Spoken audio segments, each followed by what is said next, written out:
नमस्कार। हाल ही में एक अवार्ड शो में कुछ ऐसा हुआ जिसने हम सब के चहेते एक्टर राजपाल यादव के सालों पुराने एक संघर्ष को फिर से सुर्खियों में ला दिया।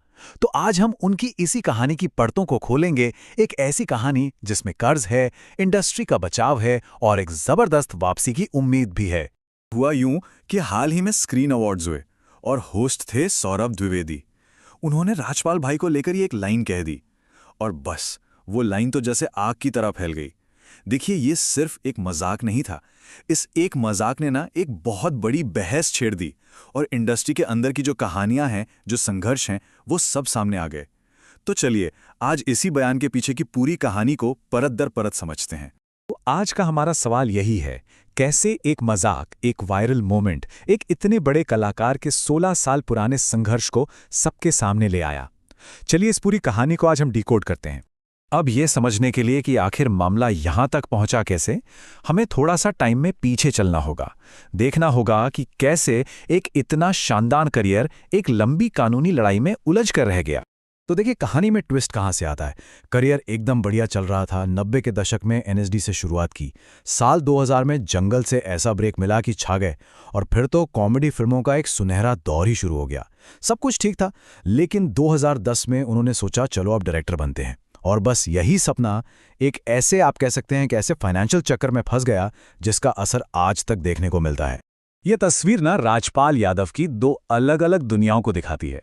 एक तरफ वो कलाकार हैं जिन्हें हम सब बेइंतहा प्यार करते हैं, जिनकी फिल्मों ने हमें सालों साल हंसाया है, और दूसरी तरफ वो एक इंसान है जो एक बहुत बड़े फाइनेंशियल और कानूनी बोझ के नीचे दबा हुआ था। ये शब्द राजपाल यादव के हैं। फरवरी 2026 में जब वो जेल में सरेंडर करने जा रहे थे, उससे ठीक पहले उन्होंने अपनी लाचारी को यूं खोलकर सामने रखा। उनके इन शब्दों ने कई लोगों के दिलों को छुआ और ये दिखाया कि कभी-कभी पर्दे के पीछे की सच्चाई कितनी अलग, कितनी मुश्किल हो सकती है। चलिए अब कहानी वापस आज के समय पर लाते हैं। जब अवार्ड शो वाला वो मजाक वायरल हुआ तो फिल्म इंडस्ट्री चुप नहीं बैठी। कई बड़े बड़े नाम राजपाल यादव के सपोर्ट में खुलकर सामने आए।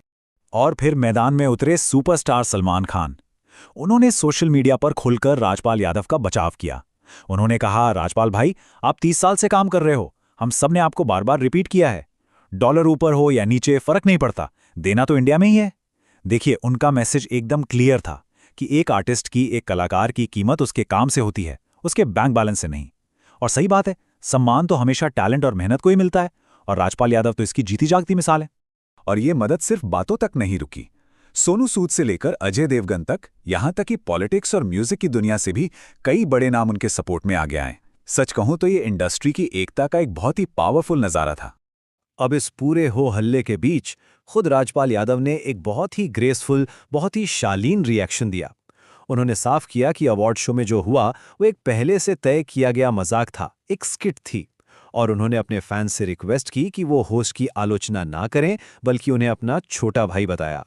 अंतरिम जमानत मिलने के बाद राजपाल यादव रुके नहीं हैं, बिल्कुल नहीं।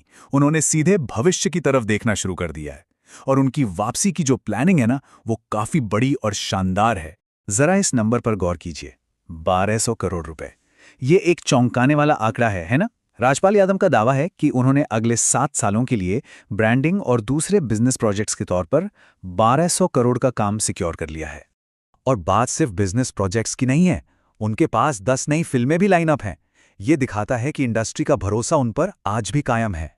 दिलचस्प बात यह है कि जमानत पर बाहर आते ही उन्होंने फौरन एक नया यूट्यूब चैनल लॉन्च किया, राजपाल नौरंग यादव। और इसका मकसद एकदम साफ है, क्लीन, फैमिली फ्रेंडली एंटरटेनमेंट देना। ये एक नई और पॉजिटिव शुरुआत का संकेत है। तो इस पूरी कहानी से हम क्या सीखते हैं? ये हमें एक आर्टिस्ट की असली कीमत पर, उसकी असली वैल्यू पर दोबारा सोचने के लिए मजबूर करती है। एक ऐसी वैल्यू जो किसी भी बैलेंस शीट से कहीं कहीं ज्यादा बड़ी होती है। और यही इस कहानी का असली सार है। देखिए, एक तरफ करीब 9 करोड़ रुपए का फाइनेंशियल कर्ज है, लेकिन दूसरी तरफ एक ऐसी विरासत है जिसे आप तौल ही नहीं सकते। 30 साल, 150 से ज्यादा फिल्में और करोड़ों लोगों के चेहरों पर लाई गई मुस्कान, यह हमें सोचने पर मजबूर करता है कि असली दौलत आखिर है क्या। और आखिर में हम आपको इसी सवाल के साथ छोड़े जा रहे हैं, क्या एक कलाकार की कीमत उसके बॉक्स ऑफिस कलेक्शन या बैंक बैलेंस से तय होती है, या फिर उस खुशी, उस कला से जो वो पूरी दुनिया को देता है? इस पर सोचिएगा जरूर।